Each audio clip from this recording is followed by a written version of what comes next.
Ya, usai ditetapkan sebagai tersangka kasus tudingan ijazah palsu Jokowi, pakar telematika Rosuryo mengaku menghormati penetapan tersangka ini. Dan menurut Roy, status tersangka ini hanyalah proses awal dari rangkaian hukum yang akan dia jalani. Menghormati penetapan tersebut. Tapi sebaiknya semua masyarakat juga menunggu dengan sabar prosesnya. Karena kalau saya tidak salah dengar tadi memang tidak ada perintah langsung untuk dilakukan penahanan. Ya, jadi ini clear banget ya, loud and clear. Jadi kalau tiba-tiba ada orang yang aneh-aneh atau orang yang mendesak-desak, itu tentu saja sudah merupakan hal yang justru melanggar hukum. Dan poin yang paling penting apa? Status TSK itu masih harus kita hormati dan sikap saya apa? Senyum saja. TSK itu adalah salah satu proses. Ya, masih nanti ada status menjadi misalnya lanjut itu baru menjadi terdakwa. Baru lanjut lagi menjadi terpidana. Di Indonesia ada orang dengan status terpidana saja inkrah. Sudah 6 tahun tuh inkrahnya ya. Masih bisa bebas melenggang dan menghina hukum di Indonesia. Ya. Jadi artinya adalah tolong aparat hukum juga fair dan adil dalam hal ini. Jadi sekali lagi sikap saya apa? Saya senyum, saya menyerahkan ke kuasa hukum, saya tetap mengajak untuk semua yang ke-7 orang lain, ke-8 orang untuk tetap tegar. Ini adalah perjuangan kita bersama rakyat Indonesia, selaku masyarakat yang bebas untuk melakukan penelitian atas dokumen publik, tidak untuk dikriminalisasi, dan tolong aparat itu juga fair dan adil, karena jangan sampai ada orang yang dengan status terpidana 6 tahun, inisial SM, ya itu masih bebas dan menghina hukum. Saya kira itu ya, clear banget. Hukum selanjutnya mungkin langkah hukumnya tunggu. Peradilan atau bagaimana? Tunggu semuanya, ya tunggu semuanya. Apalagi saya tentu tidak bisa berbicara sendiri. Kita akan ikuti semua nasihat, maaf, apalagi termasuk dari para kuasa hukum yang ada. Ya, kasus tudingan ijazah palsu yang menyeret nama Presiden ke-7 RI Joko Widodo hampir memasuki babak akhir.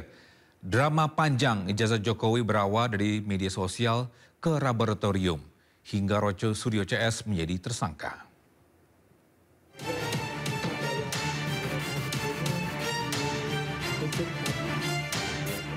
Kasus tudingan ijazah palsu yang menyeret nama Presiden ke-7 Republik Indonesia Joko Widodo hampir memasuki babak akhir. Bermula dari tudingan di media sosial, isu keaslian ijazah Jokowi pertama kali mencuat di ruang publik sejak 2022. Namun kembali menguat pada awal 2025 setelah sejumlah pihak menuding ijazah yang digunakan Jokowi untuk mendaftar sebagai calon presiden tidak sah. Jokowi melalui kuasa hukumnya melaporkan sejumlah akun dan individu yang menyebarkan tudingan ijazah palsu ke Polda Metro Jaya pada 30 April 2025. Jokowi melaporkan dugaan fitnah terkait tuduhan ijazah palsu ke Polda Metro Jaya. Terdapat 12 orang yang masuk dalam daftar terlapor setelah kasus tersebut naik dari penyelidikan ke penyidikan. Di antaranya Roy Suryo, Dr. Tifa, Abraham Samad, Egy Sujana, hingga Damai Hari Lubis. Dalam prosesnya, Jokowi juga sudah diperiksa setelah kasus naik penyidikan. Pemeriksaan digelar di Mapolresta Solo pada 24 Juli 2025. Penyidik Polda Metro Jaya turut menyita ijazah SMA dan S1 milik Jokowi untuk diteliti laboratorium forensik. Polda Metro Jaya melanjutkan penyelidikan atas laporan yang dibuat Jokowi. Penyidik melakukan pemeriksaan intensif terhadap puluhan saksi dan ahli, serta menyita dokumen ijazah asli Jokowi dari SMA dan Universitas Gadjah Mada untuk dilakukan uji keaslian oleh Pusat Laboratorium Forensik. Hasil pemeriksaan forensik menyimpulkan ijazah yang dimiliki Jokowi adalah asli.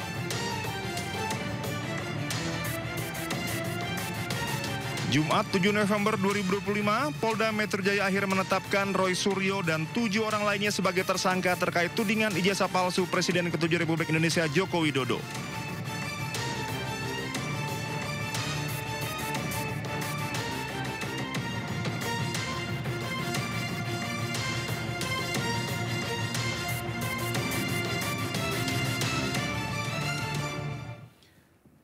Bursa Presiden Prabowo Subianto melantik Komisi Percepatan Reformasi Polri di Istana Kepresidenan pada Jumat siang. Ketua Mahkamah Konstitusi periode 2003-2008 Jimli Asidik ditunjuk menjadi ketua.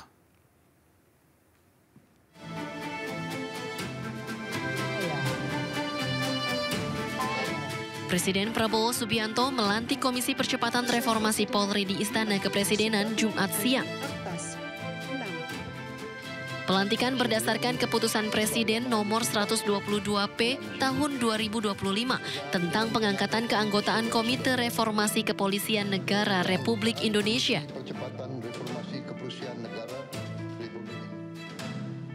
Ketua Mahkamah Konstitusi periode 2003 hingga 2008, Jimli Ashidik, ditunjuk menjadi Ketua Komisi Percepatan Reformasi Polri. Selain itu, anggota lainnya yang dilantik yakni Penasehat Khusus Presiden Bidang Kamtibmas dan Reformasi Polri, Ahmad Doviri, Menko Polhukam periode 2019 hingga 2024, Mahfud MD, Menteri Koordinator Bidang Hukum, HAM, Imigrasi, dan Pemasyarakatan Yusril Ihza Mahendra, Menteri Hukum Supratman Andi Aktas, Wakil Menteri Koordinator Bidang Hukum, HAM, Imigrasi, dan Pemasyarakatan Otto Hasibuan, Kapolri Jenderal Listio Sigit Prabowo, Menteri Dalam Negeri Tito Karnavian, Kapolri periode 2019 hingga 2021 Idam Aziz, dan Kapolri periode 2015-2016 Badrodin Haiti. Usai melakukan prosesi pelantikan, Presiden Prabowo langsung memberikan arahan kepada jajaran Komisi Reformasi Polri. Dari Jakarta, Camar Haenda Damar Wicaksono, iNews melaporkan. Pemirsa, Polda Metro Jaya menetapkan pakar telematika Rosuryo dan 7 orang lainnya sebagai tersangka terkait tudingan ijazah palsu Presiden ke-7 Republik Indonesia Joko Widodo. Ya, Kapolda Metro Jaya Irjen Pol Asep Edi Suheri mengatakan 8 tersangka ini dibagi menjadi 2 klaster. Klaster pertama yaitu pengacara Egy Sujana, Kurniatri Royani, Damai Hari Lubis, Rustam Effendi, dan Muhammad Rizal Fadilah. Sementara itu untuk klaster kedua yakni pakar telematika Rosuryo, Dr. Tifauzia Tiasuma alias Dr. Tifa, dan ahli digital forensik Rizwan Hasiholan Sianipar. Penyidik menyimpulkan para tersangka telah menyebarkan tuduhan palsu dan memanipulasi dokumen ijazah dengan metode yang tidak ilmiah. Penyidik telah mengantongi alat bukti yang cukup sebelum menetapkan ke-8 orang tersebut sebagai tersangka. Polda Metro Jaya telah menetapkan 8 orang tersangka dalam perkara pencemaran nama baik, fitnah, dan manipulasi data elektronik yang dilaporkan oleh Bapak Insinyur Haji Joko Widodo. Penyidik menyimpulkan bahwa para tersangka telah menyebarkan tuduhan palsu dan melakukan edit serta manipulasi digital terhadap dokumen ijazah dengan metode analisis yang tidak ilmiah dan menyesatkan publik. Selanjutnya, penyidik akan berkoordinasi dengan Kejaksaan Tinggi DKI Jakarta untuk proses hukum lebih lanjut. Pada kesempatan ini, kami tegaskan bahwa penanganan perkara yang kami lakukan murni proses penegakan hukum. Kemudian seluruh tahapan juga dilakukan secara profesional, proporsional, transparan, dan akuntabel.